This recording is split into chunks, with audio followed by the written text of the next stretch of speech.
Приветствую всех! На канале «Все получается вкусно» и с вами Галина. Сегодня готовлю вкусные пышные булочки к чаю со сладкой начинкой. Готовлю опару 250 мл теплого молока, ложка сахара и 20 грамм свежих дрожжей. Или чайная ложка сухих. Они у меня заморожены, пусть пока оттаивают. И кладу сюда 6 столовых ложек муки с общего количества. Все хорошо перемешиваю. Накрываю пленкой и оставляю на 15 минут для поднятия опары. Замешивать тесто я буду со своим помощником. Отправляю в дежу 80 грамм сливочного масла, 1 яйцо и 120 грамм сахара. Ванилин или ванильный сахар. И все перемешиваю. И добавляю пол чайной ложки соли. И всю опару. И снова все перемешиваю. Когда все смешалось, добавляю постепенно муку. И замешиваю мягкое тесто. В конце добавляю по ложке, чтобы не забить мукой. Как только начинает собираться на крюке, все готово, тесто вынимаю. На столе я его еще помучаю, помну минут 10.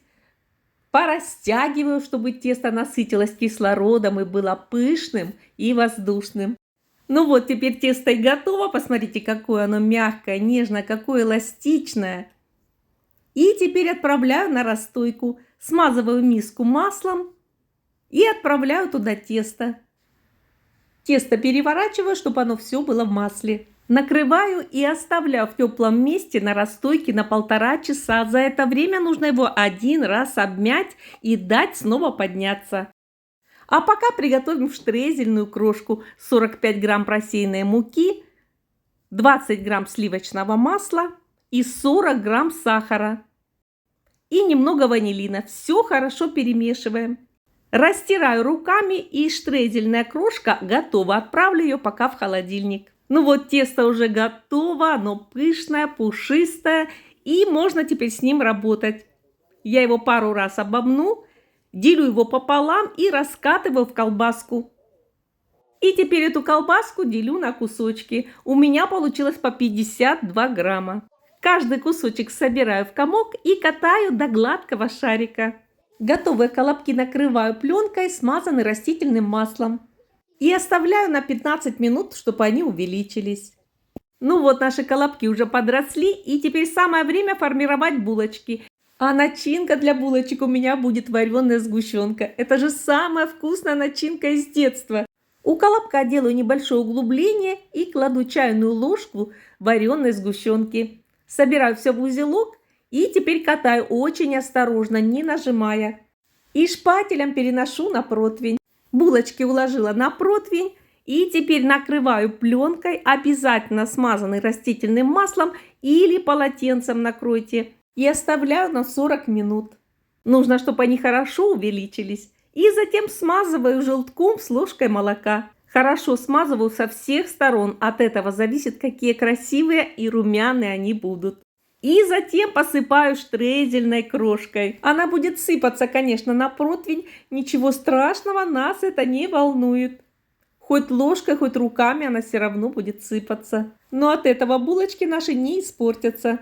И отправляю в духовку, разогретую до 180 градусов, на 20-25 минут.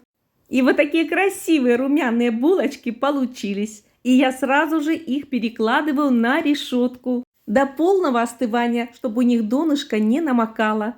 Ну вот, булочки уже остыли. Посмотрите, какие они красивые, какие они пахучие. Это просто что-то.